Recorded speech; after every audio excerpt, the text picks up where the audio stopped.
Welcome back to the podcast and welcome to today's guest. This is Doctor, prize-winning author and author of a new book, The Guru, the Bagman and the Skeptic, A Story of Science, Sex and Psychoanalysis. And this is Seamus O'Mahony. Seamus, welcome to the podcast. Thank you very much for inviting me, Jed. It's good to be on. I was just saying off air, I had 3 recommendations from 3 different listeners about your book. So I quickly got my hands on it and quickly read through it and really enjoyed it. So as a first question, I should ask you how you came to the topic, because you've written a number of other quite popular books on medicine. But this, just my own guess, it seems to be a slight departure from some of your previous books. So how did you find yourself to the topic?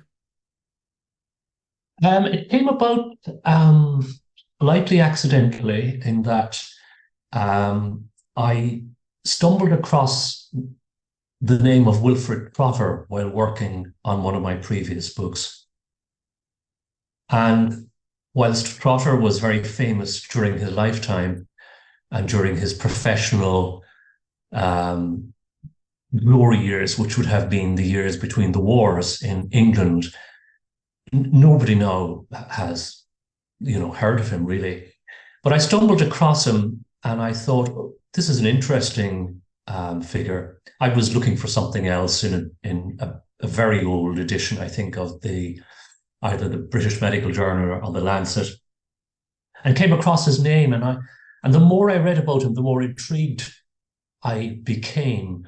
So he was this famous surgeon, regarded by his peers as the most technically brilliant surgeon of the time. But not only that, he was an intellectual and had written this famous book called Instincts of the Herd in Peace and War in 1916. And what really sparked my interest was I discovered that his greatest friend when he was a young man was Ernest Jones. And in fact, he became Ernest Jones's brother-in-law. He married Ernest Jones's sister.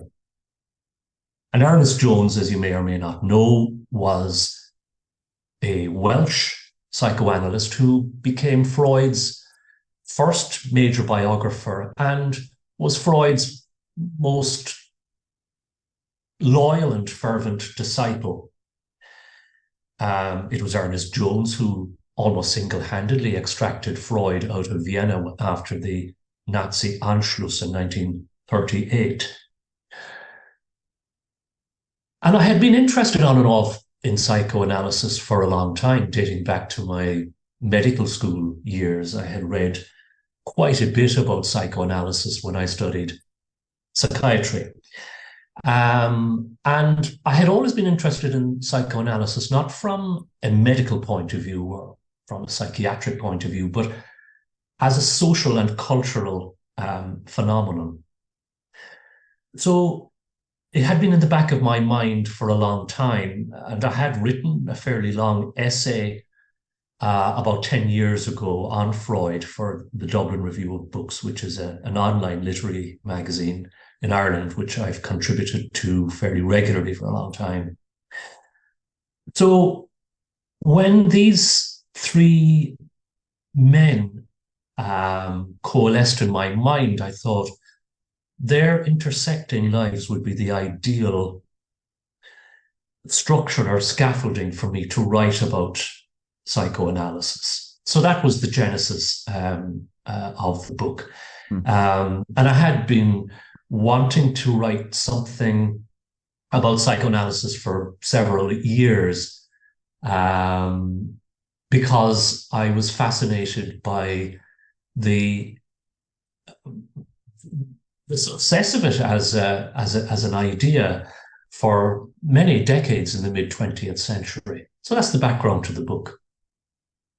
Let's begin with, so it is a wonderful story that runs through the middle of this, and let's begin, I suppose, quite early on when I think it's the first time the 3 men are in close proximity, and this is at the International Psychoanalytic Conference, 1908, I think. It's in Salzburg. And Jones and Trotter travel across to listen to this address by Freud. Trotter decides not to bother turning up to the address, which I suppose pre-echo of something to come later. But it's this mammoth 5-hour presentation on what is going to be called the case of the Rat Man. And it seems to be quite prescient, both in terms of what Jones got out of it, how raptured the whole audience were by Freud. I mean, he spoke for 5 hours, and Trotter's indifference almost, and he begins to almost immediately notice something wrong with psychoanalysis. Yeah. Okay. So the first ever International Psychoanalytic Congress was held in Salzburg in 1908. This was organized by Carl Jung, who was at that time Freud's chosen Dauphin, was the term I used, the Crown Prince. Mm-hmm. And they had a rather acrimonious parting of the ways some years later, perhaps around 1912, 1913. But in 1908, Jung was the chosen one. And he organized the first ever, as I say, International Psychoanalytic Congress. And it was so centered around Freud that the Congress was actually called a meeting of Freudian psychology. It was held in Salzburg. There were only about 50 delegates, but included in these 50 delegates were Ernest Jones and Wilfred Trotter, both of whom had travelled from London. It was quite a journey, as you can imagine, in those days. And Freud was the star of the show and the keynote speaker. And Freud was allocated an hour to give a talk, and he chose as his topic one of his patients, one of his more famous patients, the Rat Man. This was a lawyer, a Viennese lawyer, a young man who came to Freud with these obsessional thoughts centered around rats, hence the Rat Man. And he was one of the few cases that Freud wrote up in some detail. And he published it under the title Case Notes on an Obsessional Neurosis. So Freud was allocated an hour. He spoke for 3 hours without notes. And when he suggested to his audience that he might stop, they said, no, please continue. And he continued for another 2 hours. So Freud spoke for 5 hours about this one particular case. Now, Ernest Jones was at this talk and was transfixed. And he was so impressed that he decided there and then that he would devote the rest of his life and professional career to psychoanalysis, and that he had found a master whom he could follow, Sigmund Freud. Wilfred Trotter, despite having gone to all this trouble to travel from London to this Congress, didn't even bother turning up to hear Freud. Now, he told Ernest Jones that he felt that his German wasn't up to listening to a long lecture. But it's rather puzzling that, having gone to such trouble to travel from London to Salzburg, that he didn't go merely out of curiosity to see this famous Viennese neurologist. But he did go to the dinner, the Congress dinner, and he was appalled by his fellow delegates and left early.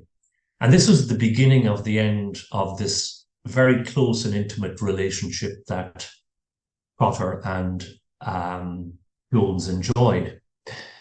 So I should add that before going to this Congress, Jones and Trotter shared this very intense, intimate relationship. which was not uncommon amongst young men in those days when, the sexes were quite rigidly segregated socially and professionally and educationally. Crocker was about 8 years older. He was this older brother type figure that Jones looked up to, and they became friends when Jones was a houseman in UCH, University College Hospital in London, and Crocker would have been this very experienced and quite charismatic registrar. And they developed this incredibly close, intimate friendship to the extent that they moved in together, sharing lodgings. And these lodgings actually doubled as consulting rooms. It was not uncommon in those days for relatively young doctors to supplement their income by, seeing private patients in consulting rooms. So they lived actually on Harley Street, and they spent their free time reading about psychology, philosophy, sociology. They learned a great deal about what was going on in Europe, and it was Trotter who initially alerted Jones to this neurologist in Vienna called Freud, who had this novel approach to treating patients with hysteria.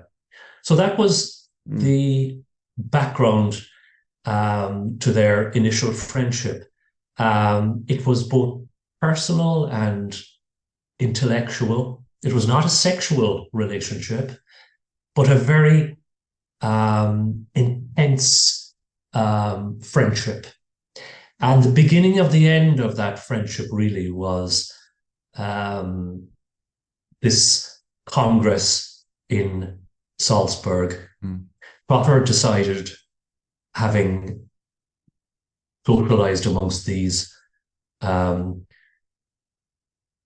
Freudians, for want of a better word, they wouldn't have identified themselves as Freudians, but these followers of Freud, he decided this was nonsense. Whereas Jones had an almost Damascene experience and knew then that this was what he was going to devote his life to. I could add that Jones at this point in his life was at a crossroads.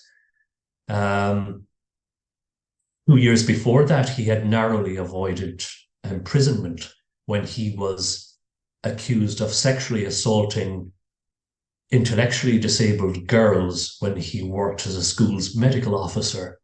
And he was only acquitted because the judge ruled that the testimony of these children could not be taken seriously because of their disability. And shortly before going to Salzburg, he had been dismissed from a post at a hospital in London for a similar type of accusation. So Jones had been effectively ostracized by London medicine when he traveled to Salzburg, and he had already made up his mind that he was going to emigrate to Canada, where he'd got a post in Toronto. So Jones, when he threw in his lot with psychoanalysis and with Freud, had absolutely nothing to lose. He was on his uppers, personally and professionally. And I think Trotter was in a completely different place professionally and personally. Trotter was conservative, quite puritanical. He was making his way up the career ladder in UCH in London, where he was greatly admired by his seniors. So all of these things really led to the rupturing of this intense friendship, and really happened around the time of this famous Salzburg Congress. I'm going to run a quote here that you have from that Congress, and this is Trotter talking to Jones quietly at the dinner table. He says, "I console myself with the thought that I can cut off a leg and no one else here can."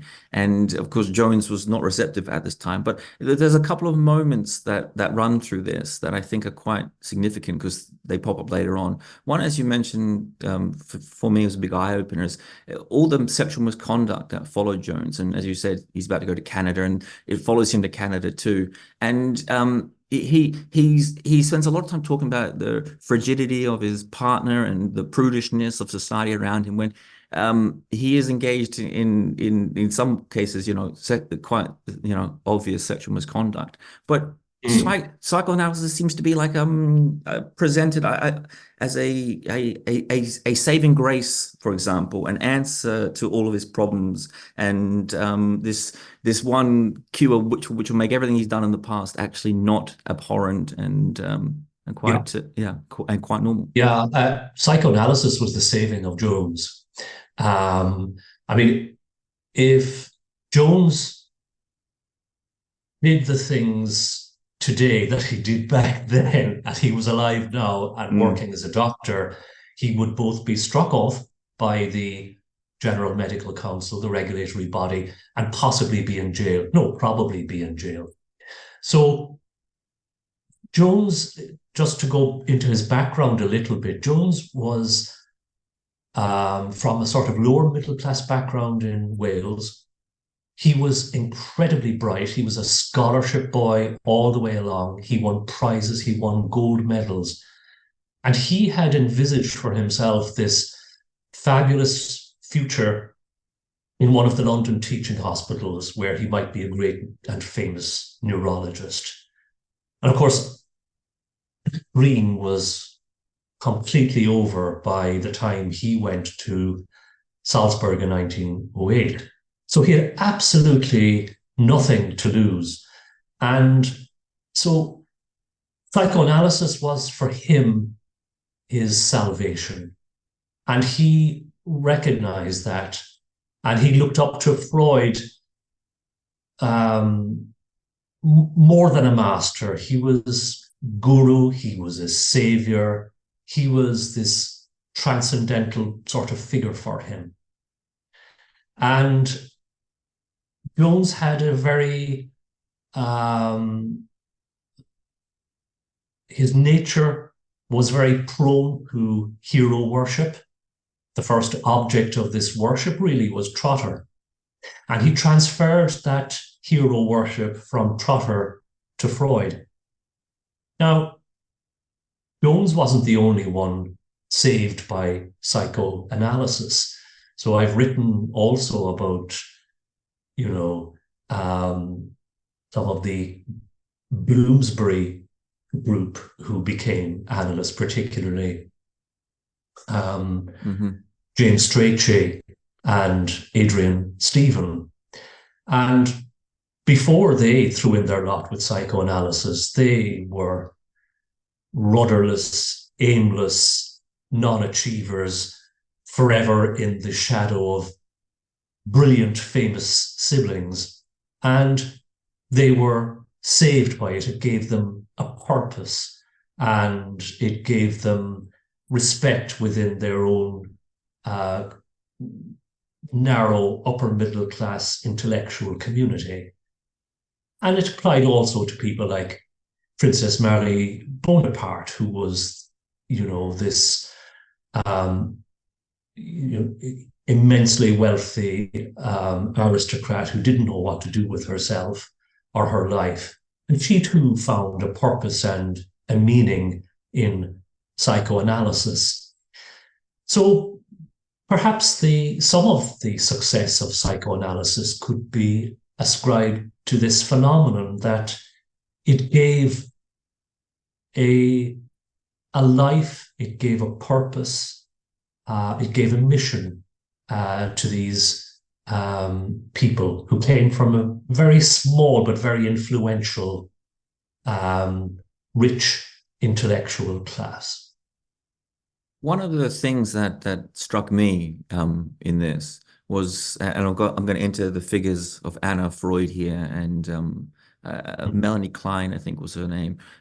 This one thing that really struck me, I'm sure it must strike anyone who does read this, is how in one case, just how sure they are of their theories, which, they create a theory, write a paper, and they're 100% convinced that this must be true, and true to the point where they will apply it upon hours to children.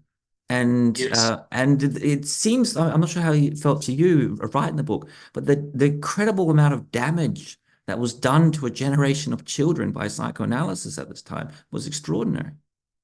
It was extraordinary. And I suppose I wrote this book through the lens of somebody who's practiced medicine for, nearly 4 decades. And it seemed to me that what Freud did with the Birmingham children and what Melanie Klein did to her own children and to another famous case of hers called Little Richard was nothing short of child abuse, really. And I was both astonished and appalled when I read the details of what went on. And I was astonished and appalled that the psychoanalytic community does not appear to view this so-called therapy as in any way questionable. And I wrote in the book that, eyes that should have been popping and jaws that should have been dropping remained steadfastly unpopped and undropped. Supporters of psychoanalysis seem to always find some rational explanation for this egregious behavior. So just to give some background on it, when Anna Freud was a relatively young woman, she became a close and intimate friend of a young American woman called Dorothy Burlingham. Dorothy Burlingham was a very wealthy woman who was married to a guy called Robert Burlingham, who was from a famous New York wealthy family. He was a surgeon. And she was one of the Tiffanys. Her father was Robert Comfort Tiffany, the artist, and she was part of the famous Tiffany family. And her marriage was imploding. She had 4 children, and she came to Vienna and decided that she would both undergo analysis herself with Freud, Sigmund Freud, and that she would put 2 of her children in analysis with Anna Freud, 2 of her 4 children. Now, 2 of the eldest 2 children, Mabby and Bob, had been slightly delinquent during the breakdown of her marriage. No great surprise that this affected the children. But she ended up in Vienna with her 4 children, and she became so close to the Freuds that she moved into an apartment in the same apartment building as the Freuds on Berggasse. And eventually she became Anna Freud's life partner.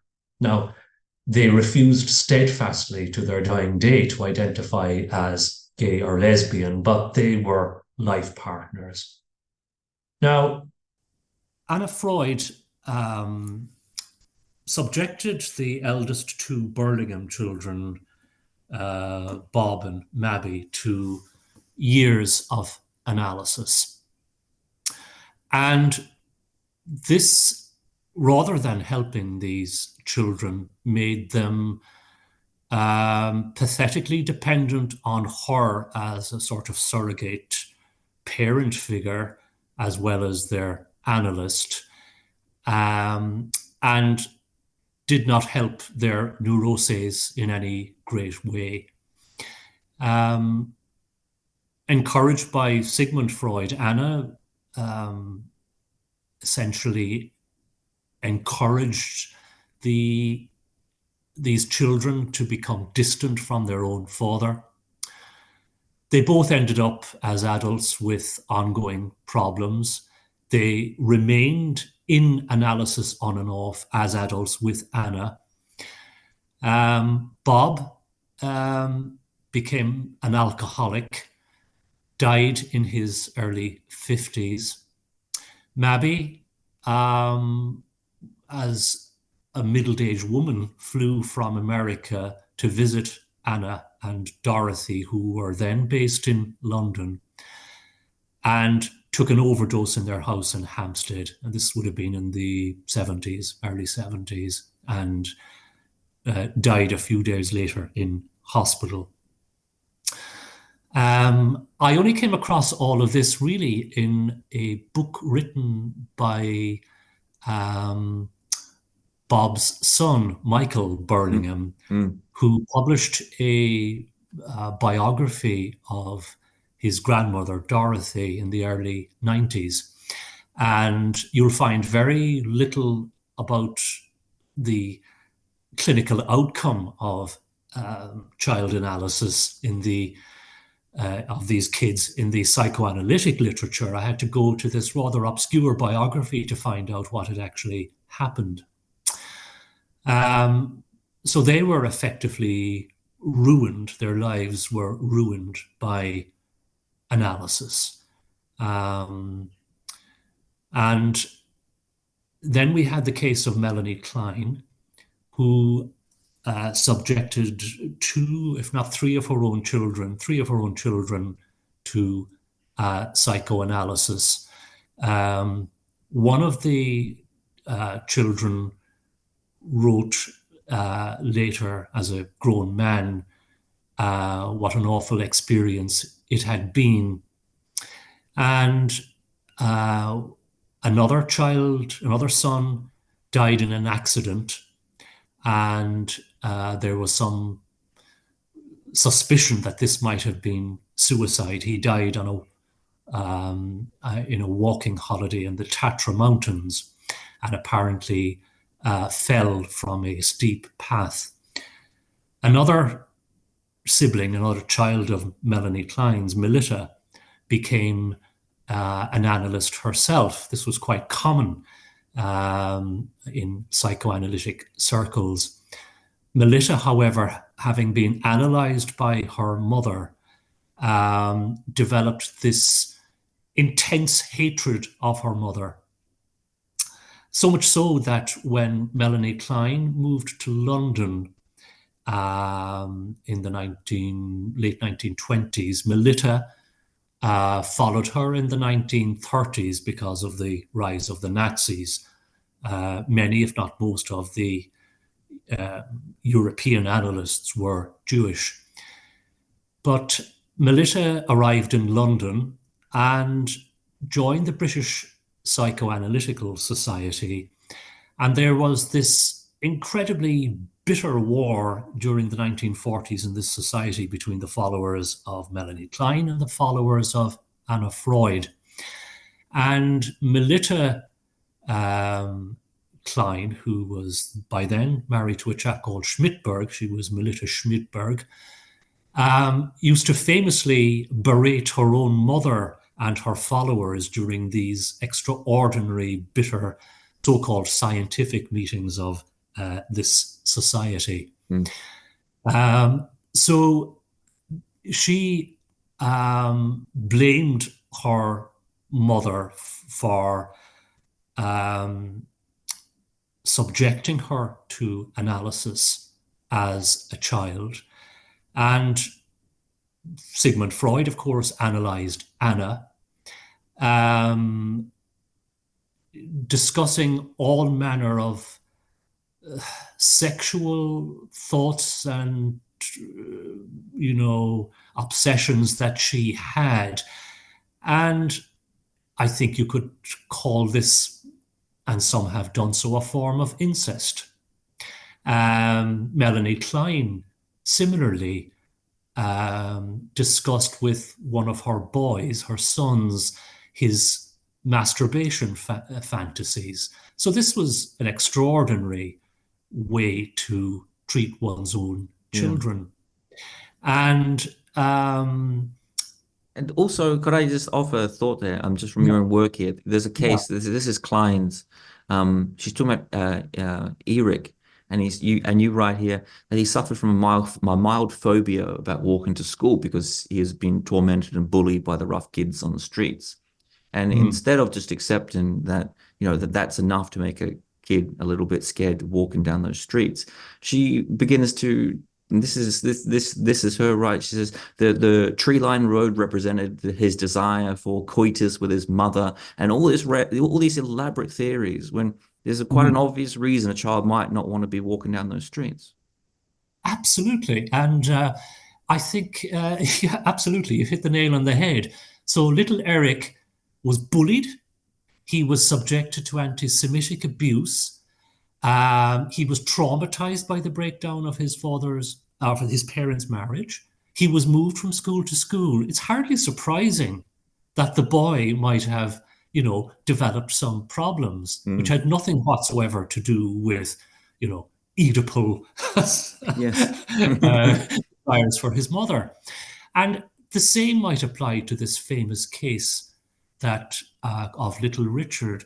So during the war, when Melanie Klein was now well established in England, she left London during the Blitz to treat a boy called Richard. And again, Richard had very good reasons to have anxiety. So his father had suffered a heart attack and nearly died in front of the boy. The house that they lived in London had been bombed by the Luftwaffe. But instead, Melanie Klein subjected him to several months of analysis in Pitlochry in Scotland and concluded that the boy had projected his Oedipal hatred of his father onto the clearly blameless figure of Adolf Hitler. So to the non-psychoanalytic reader, particularly someone like me with a medical background, this all struck me as absolute nonsense. But not only was it nonsense, it was pernicious nonsense. It was a pernicious nonsense that damaged the children involved. And I found it puzzling and bizarre that people like Melanie Klein were actually taken seriously by, otherwise rational, educated, and intelligent people. There's also this um,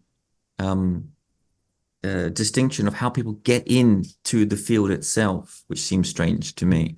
So this is one you mentioned Strachey earlier, and he goes and has treatment under Freud, and it goes on to write that a year and a half later, after serious analysis, he is not just released from Freud's treatment, but he's an analyst himself, and this is the quote: with no experience, no supervision, and nothing but to help, but 2 years of analysis with Freud. And it seems to be that the ease in which everyone moves from patient to analyst without any formal training was, it's an extraordinary step, churning out, the people from one end of the machine to the other. Yeah, it was extraordinary. I've called the phenomenon couch jumping. Mm. After the First World War, there was this huge influx of wealthy English and American people coming into Vienna wanting to be analyzed by, of course, Freud. And Freud, of course, was so in demand that they had to settle for second or even third choice analysts.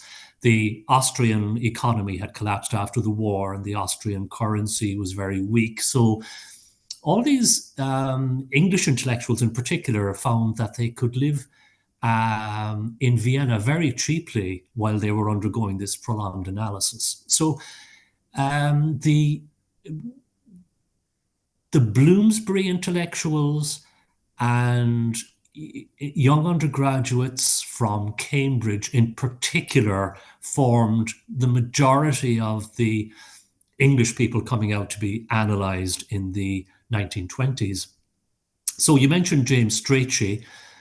Strachey was the younger brother of the great Lytton Strachey, who had become famous after writing eminent Victorians. And as I mentioned earlier, he was always in the shadow of this famous, high-achieving older sibling. And psychoanalysis and Freudian ideas appealed greatly to this constituency of Bloomsbury and Cambridge. And James Strachey was a very typical member of this rather rarefied social and intellectual milieu. And he went out to Vienna in the early 20s. He got a letter of introduction from Ernest Jones. Ernest Jones acted as a sort of gatekeeper for Freud, picking out wealthy and influential people. Freud had this very smart idea that if a particular type of person was analysed, it would help spread the psychoanalytic gospel. And in this, he proved very correct. And he got Jones to cherry pick these people for him. Now, it's not clear whether James Strachey had any particular psychiatric problem or neurosis that required analysis. And in fact, most of these people going out did it really for other reasons, out of curiosity, out of the social cachet of having been to see Freud. It seemed like a fashion, didn't it?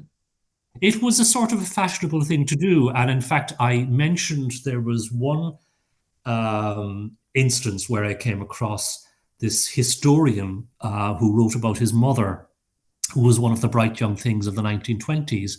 And as a wedding gift, she was given a full analysis. So she was given a wedding gift. It's a full analysis. Yeah. So James Strachey went out with a letter of introduction from Ernest Jones to Sigmund Freud, and he underwent analysis, as did his wife, Alex. So Alex went out with him, had some form of panic attack while attending the opera, and Freud decided, well, she should probably undergo analysis as well. So Freud was very easygoing about the criteria for analysis.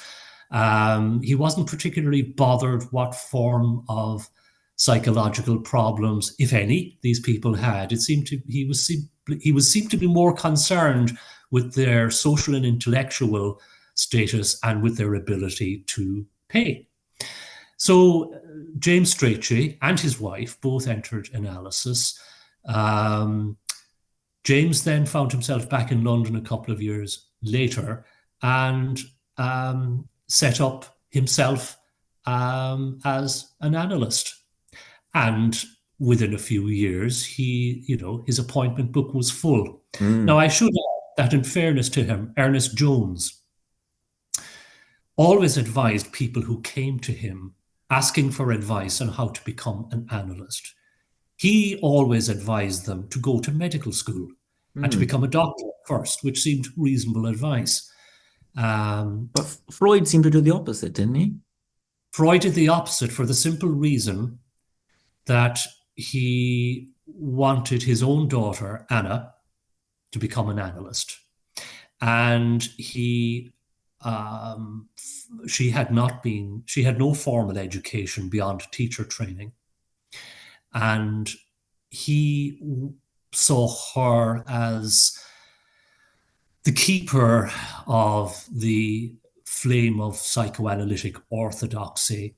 She became his closest I suppose, carer, really, because after Freud got cancer in the early 20s and he underwent countless procedures, she became essentially his main carer and his closest supporter, not only, family-wise, but professionally as well. So Anna was incredibly important to Freud, and far more than his own wife, Martha. And Freud very much wanted Anna to become an analyst. So he found himself supporting what was called lay analysis, and in fact wrote a short book in support of lay analysis. It was one of the few things that Jones and Freud disagreed about. But anyway, getting back to Strachey managed about 2 weeks in medical school at St. Thomas's and before quitting. And now his fellow Bloomsbury, Adrian Stephen, who was Virginia Woolf's brother, he did manage to see out medical school and graduated after failing and resitting countless times. He did this with his wife, Karen Stephen, and the two of them did indeed qualify. But most of these people that I've written about went straight from being analysed to being analysts. And these included James Strachey, people like Joan Riviere, and so on. Was it Strachey too? I think I have to, from the best of my memory here, it was Strachey that did the translations for Freud, took over from Jones, and was charged with making psychoanalysis sound more sciencey, using sciencey terms. Yeah. Jones was very keen to recruit translators for Freud's work. Now, Jones's German was probably good enough that he might have attempted it, but they initially got Joan Riviere to do some of it, and she did translate some of Freud's work. But it was James Strachey and his wife, who has not been given enough credit, but she was as important. And between them, they kind of devoted their lives to what is now called the Standard Edition, which was the 24 volumes of the complete works of Sigmund Freud. But it was Strachey, who had a background in classics, in Greek and Latin, who came up with these kind of sciencey sounding words like cathexis and so on. So Strachey's translation proved to be incredibly influential. Now, I should add that there's a whole sort of subdiscipline within psychoanalysis on translation of Freud's work into English, and there was a great deal of criticism of Strachey's translation, but it was the standard and remains the standard English translation. I should add that it was published by the Hogarth Press, which was owned by Virginia Woolf and her husband, Leonard. So they were keeping everything within the Bloomsbury family. But Strachey devoted, really, it was the work of his old age. He only, commenced this mammoth task when he was already 60 years old, and he worked on it until he died in his late 70s, over the many volumes of Freud's work. What about the so Freud publishes at one point in 1913, I think it's on the beginning of treatment, and Yes. as you said when we spoke about the Rat Man, he doesn't publish too much, as you might expect about the treatments of specific patients, but he's very keen to talk about how the structure of the consultation must go. Goes into long details about the fees, whether a patient should be Yeah. charged for no-shows, and suddenly at some point, reading through your book, you begin to realize there was a tremendous amount of money being made in this new venture, where suddenly each patient shows up for an hour, very long consultation. They must come for several times a week. These things last for 5, 6, 7, 8 years sometimes. And if you do what Jung did and shorten the consultations down to 10 minutes and keep the same fee, you walk away a millionaire at the end of your career. Yeah. So I think Ernest Jones was one of the earliest ones to realize that psychoanalysis was potentially very lucrative. And in fact, Ernest Jones eventually did so well out of psychoanalysis that at the peak of his career, he was running 4 houses, a beautiful Regency Terrace house in London, a fine country house in Sussex, a cottage in Wales, and another house in Menton on the French Riviera. And Jones had spotted that you didn't need that many patients to have your appointment book full, because they were coming so regularly. They were coming 3 or 4 times a week for an hour. And this went on, as you say, potentially for several years. So at any one time, Jones worked out you only needed about 8 patients to have your appointment book full. And as you say, Freud, in this paper called On Commencing the Treatment, laid out the rules very clearly and carefully, that patients should be charged for non-shows. Patients should only take holiday at the same time as the analyst, so that if the patient went away on holiday while the analyst was not on holiday, they were charged because there was an empty space in the appointment book. Jones started out initially charging a guinea an hour. This eventually went up to 3 guineas an hour by the late 1920s. And several of the people coming from America to be analyzed in the early 20s in Vienna did so with the main motive of going back and setting up themselves as analysts. And many of them came to Otto Rank, who was part of Freud's inner circle. They later fell out. He and Jones had an argument about Rank taking on these, money-minded Americans, and, Rank would give them a quick sort of 6-week analysis, and back they would go to New York or Chicago and set themselves up. And when Jones confronted him about this, Rank shrugged his shoulders and says, I have to live. And so one of Freud's main legacies was that he established a new profession, and with a very specific economic model.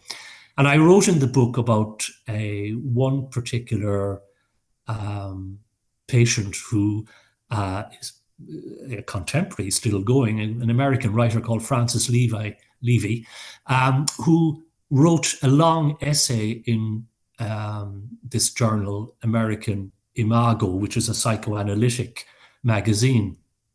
And he wrote a long essay about 10 years ago on his experience of undergoing analysis as a patient.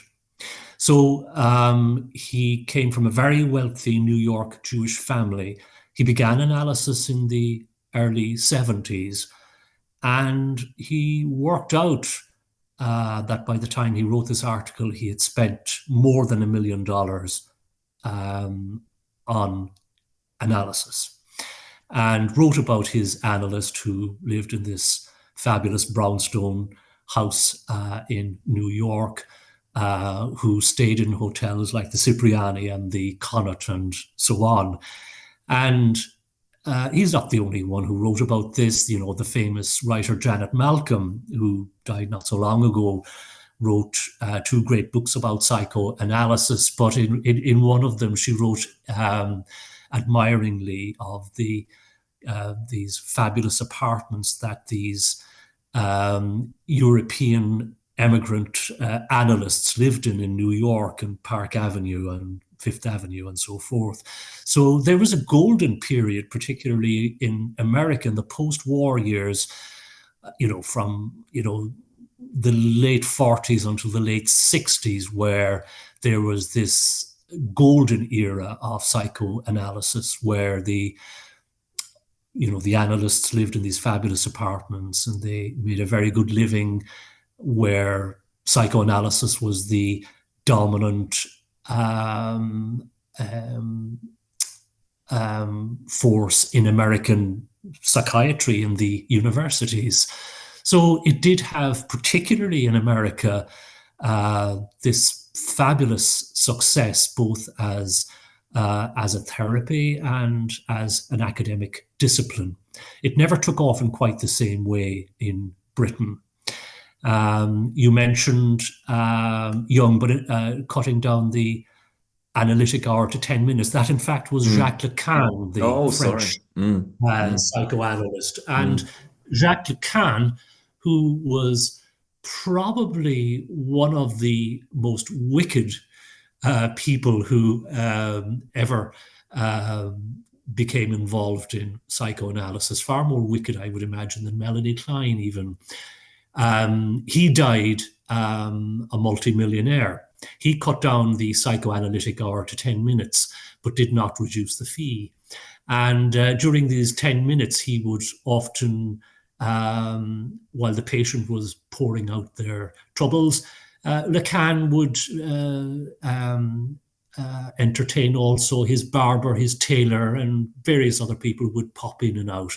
And Lacan died a multimillionaire as a result. So Freud left a legacy not only of this vast, theory of the human psyche, but also he bequeathed an economic model for a new profession. Now, we should bring back in Trotter briefly here, but I want to do so in terms of contrast to this. So towards the end of the book, you bring in the experiences of a number of people who met Freud and sat in the audience and began to ask questions, like simple questions like, where's the evidence? And it didn't seem to go anywhere. And there seems to be a couple of things clearly missing here. And there was a complete lack of skepticism within the community itself.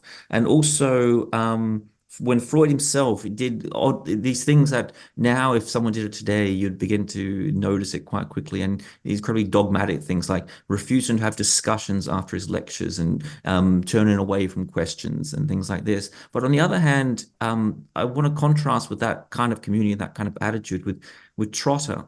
And as you say in your book, Freud is credited with this idea of we should listen to patients. But Trotter was at the forefront of this idea of taking complex medical histories, listening to patients, getting very close to them, and of skeptical methodology, which was fantastic. And at one point, cutting the nerves in his own arm because he doubted the overreach and the methodology of a medical paper he'd come across. So he cut into his own arm to run the test. Yeah. I couldn't believe my luck when I came across Trotter, and the more I learned about him, because he stood for everything that I believe in both medicine and science. And he is an avatar in this book of what I believe in, and as almost the polar opposite to Freud. Because Trotter was everything a good doctor should be. And he also embodies for me the empirical, skeptical tradition in science. So you mention this experiment that he did on himself. So as a young surgeon, he came across this paper by the neurologist Henry Head and the famous, later very famous psychiatrist W.H.R. Rivers. And this was about the physiology of nerve regeneration. And Head, the neurologist, had arranged for a surgeon to cut two nerves in his own forearm.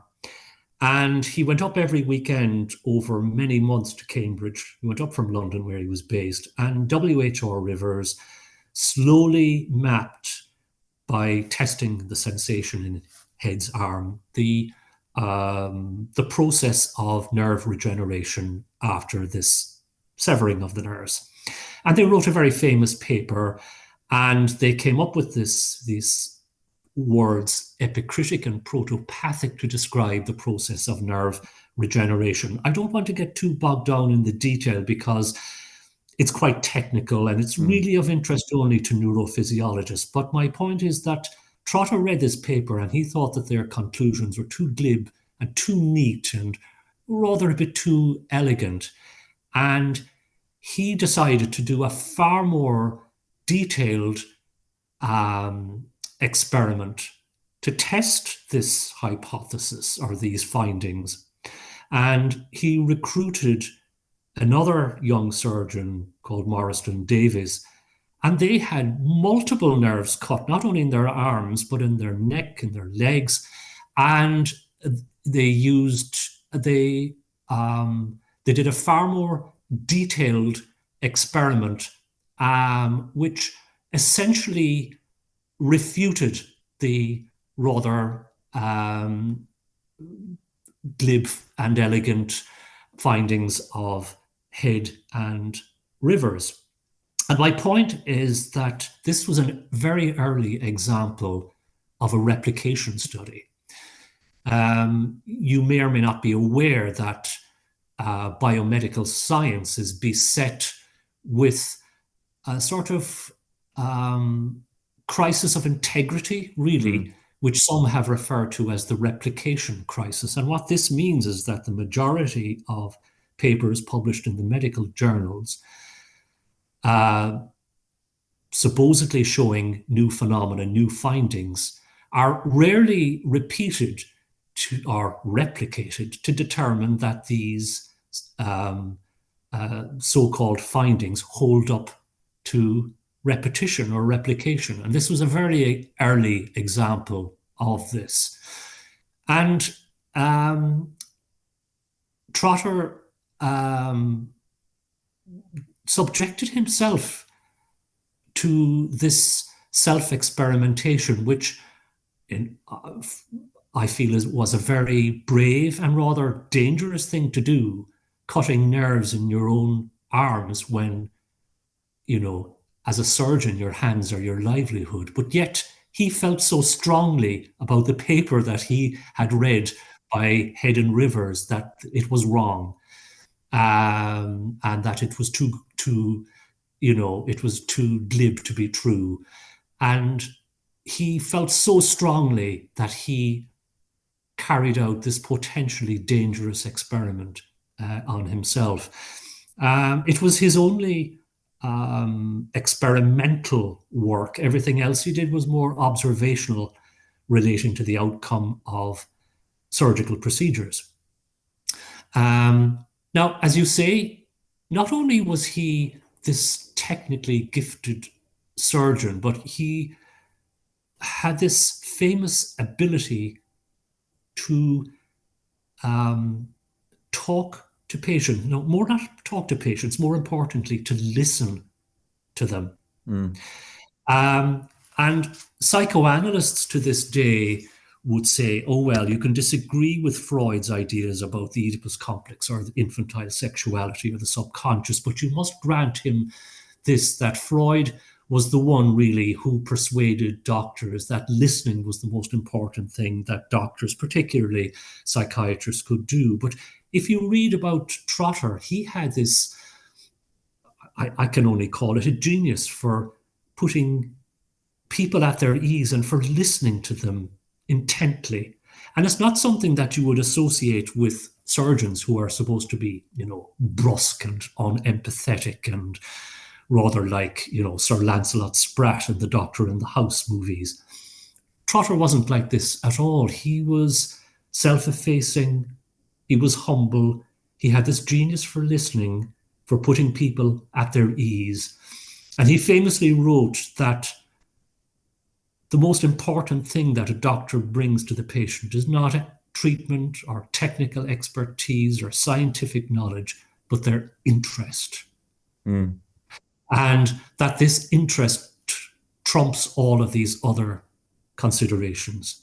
And I think, looking back over my own very long career, this is, undoubtedly true. This is a great truth about medicine, that the most important thing that a doctor brings in terms of therapy is themselves and their own interest. So Trotter had all of these qualities. He had this great interest and ability to interact with his patients. He had this technical brilliance as an operating surgeon. He had this fantastic talent for teaching. And he also had these great insights into the role of science and the limitations of science in medicine.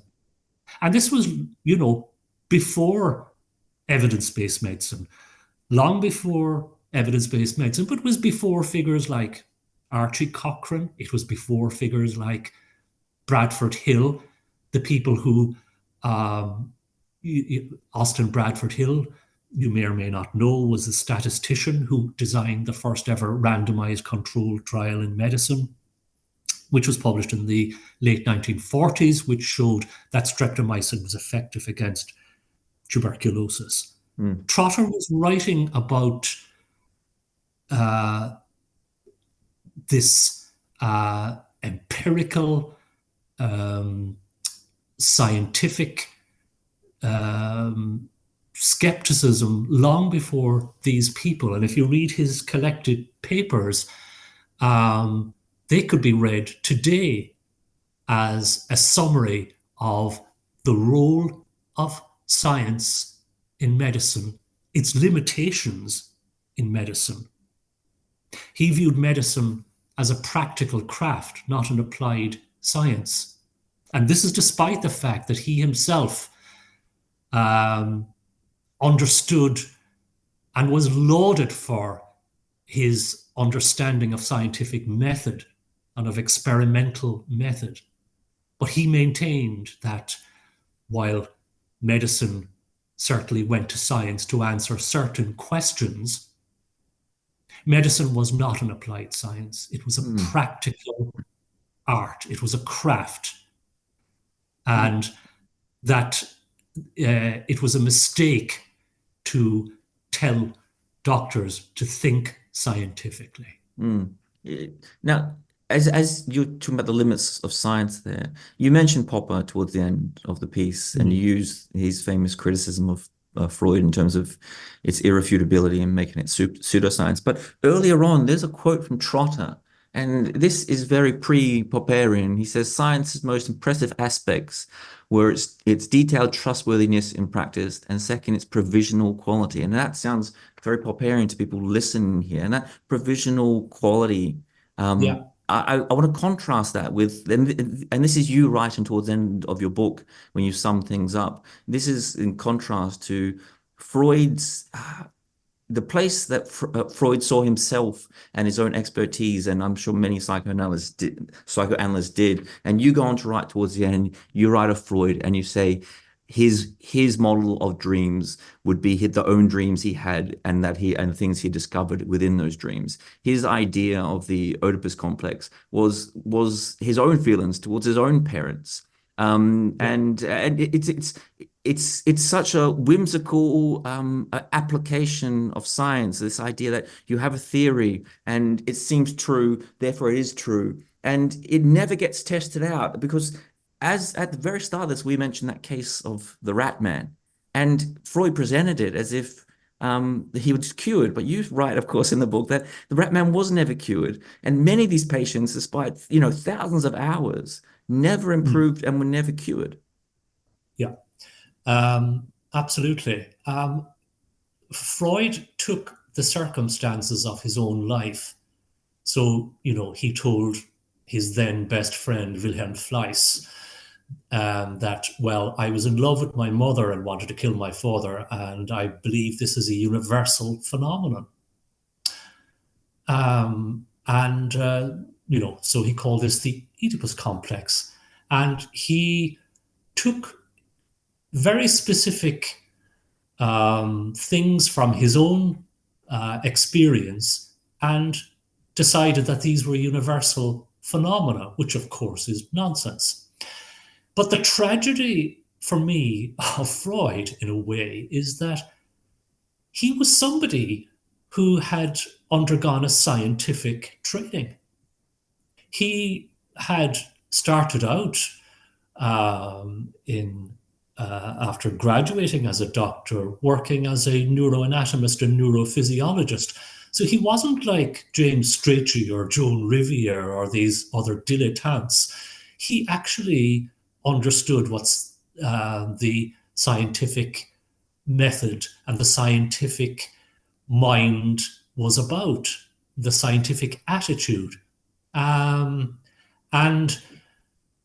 that is the bit, in a way, that I find still puzzling about Freud. And even towards the end of his life, he insisted that, psychoanalysis was a science, which seems a very strange claim when, as Trotter pointed out, at the heart of science was doubt, really. Science was characterized by trustworthiness and its provisional quality. It was always provisional. Scientific knowledge is always provisional. And as you say, this kind of anticipates Popper's ideas. And it was almost laughable when, during this famous, very bitter internecine war in British psychoanalysis in the 1940s, that they called this squabbling scientific discussions.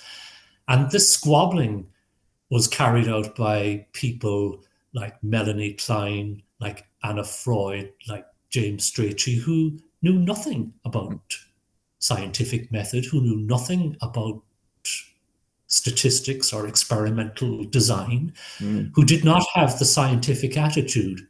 At the core of the scientific attitude is doubt and rational skepticism, not nihilistic skepticism, but rational skepticism.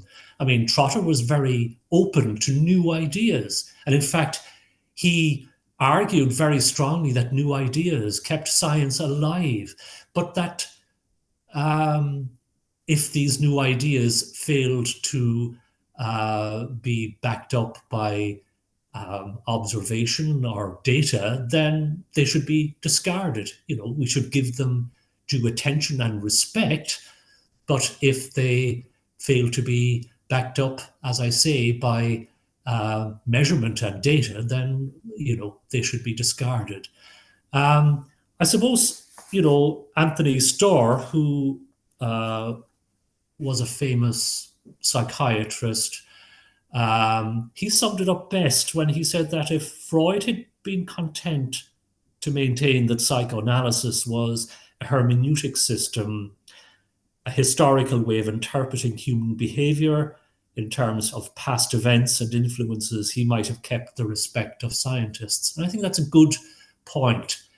But Freud maintained, as did Ernest Jones, Freud maintained to his dying day that psychoanalysis was a science.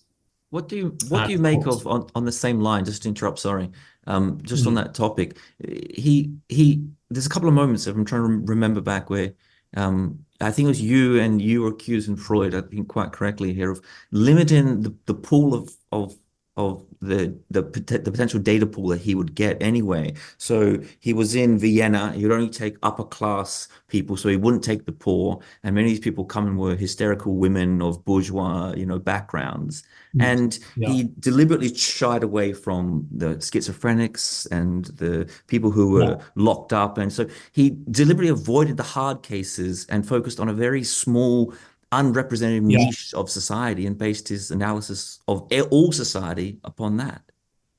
Yeah, there were very specific reasons why that happened. Freud was working in academic medicine as a young man, and it became clear to him, and he was told explicitly that this was the case, that as a Jew, his prospects of career advancement and promotion were minimal to zero. And he very reluctantly, because he wanted to get married and because he wanted to support a wife and a family, he decided that he would have to put up his plate and go into private practice as a neurologist. So Freud did not identify himself as a psychiatrist.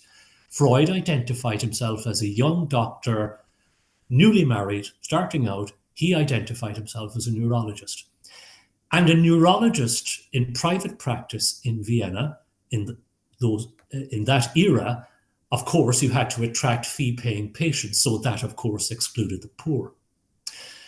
And private neurology, then, and still to a great extent today, much of it, and in Freud's case, most of it, consisted of patients who presented with what we would now call functional or psychosomatic complaints. So in many of his patients had what we would now call conversion disorder, what used to be called hysteria. It's no longer called hysteria because the word hysteria is thought to have misogynistic connotations because it derives from the Greek word hysteros, for womb. So Freud had trained with the great French neurologist Charcot for a few months when he was a young man.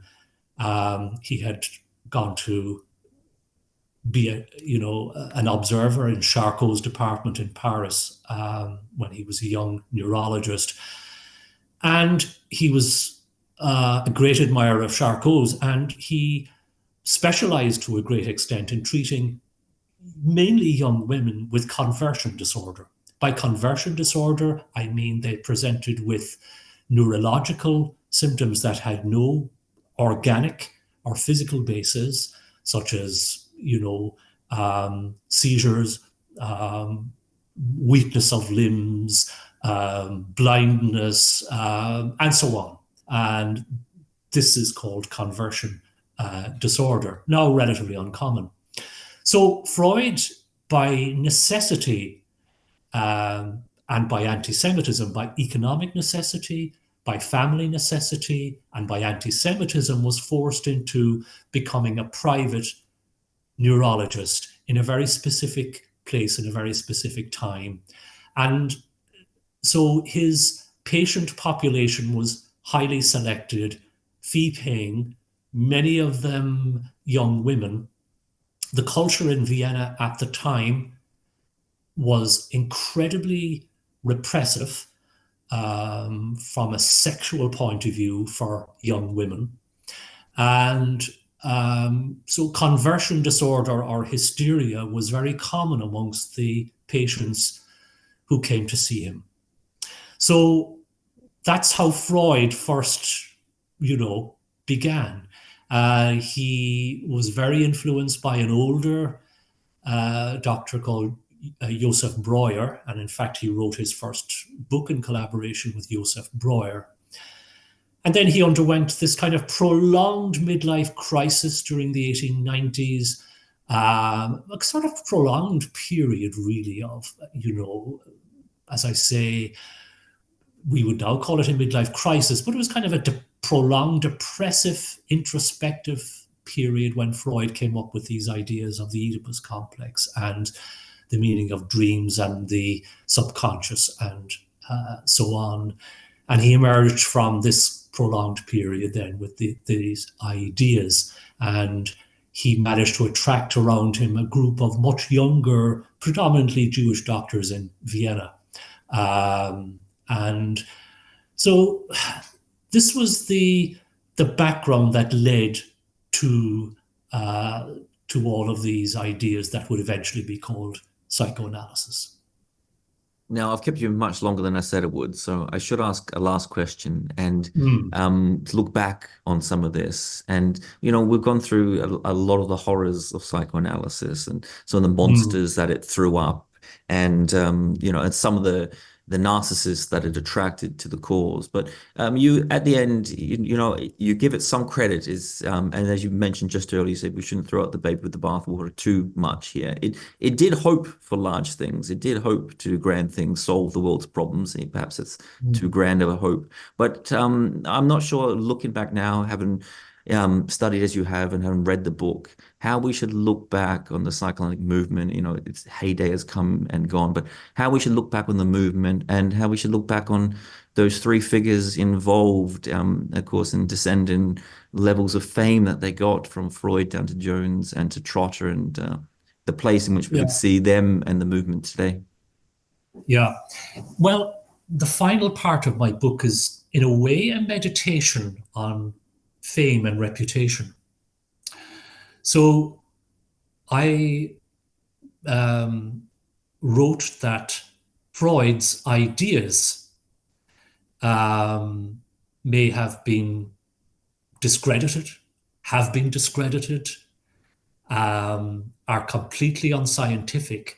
Yet Freud has achieved a level of fame that can only be described as iconic. And he changed the way the world talks.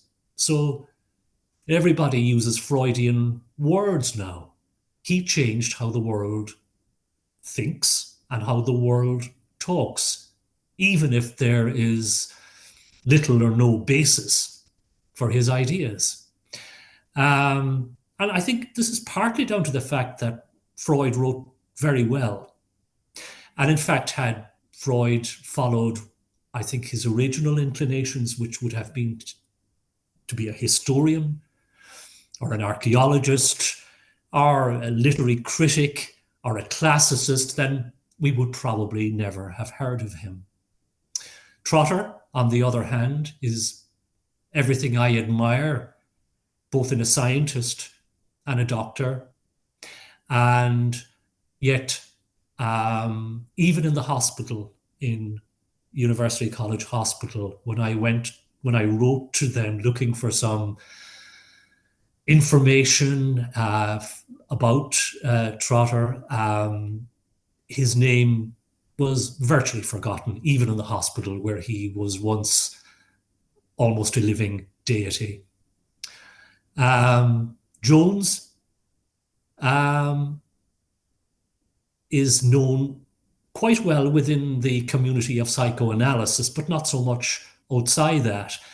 And yet Jones, more than anyone,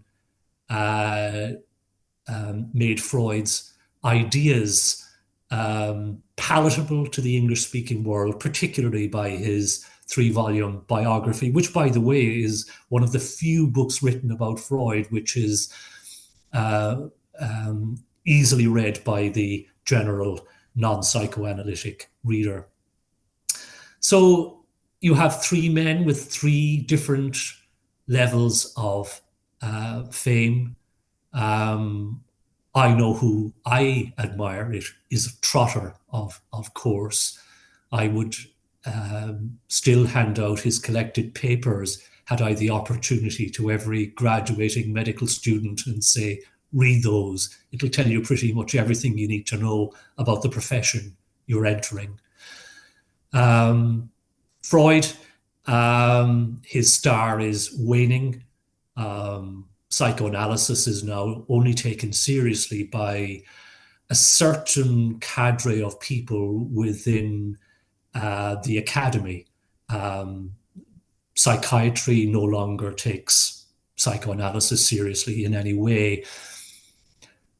I've also concluded that psychoanalysis became this great social and cultural success, not only because it seemed to explain everything from, human neurosis to history, economics, religion, you name it, but because it appealed to what the great American historian Christopher Lasch called the hydra-headed narcissism of the urban bourgeoisie. And I think that's very, very true.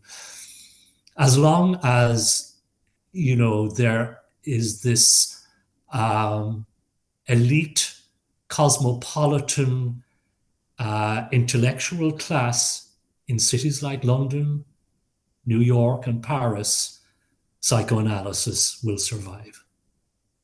That's a great note to end the podcast on as well.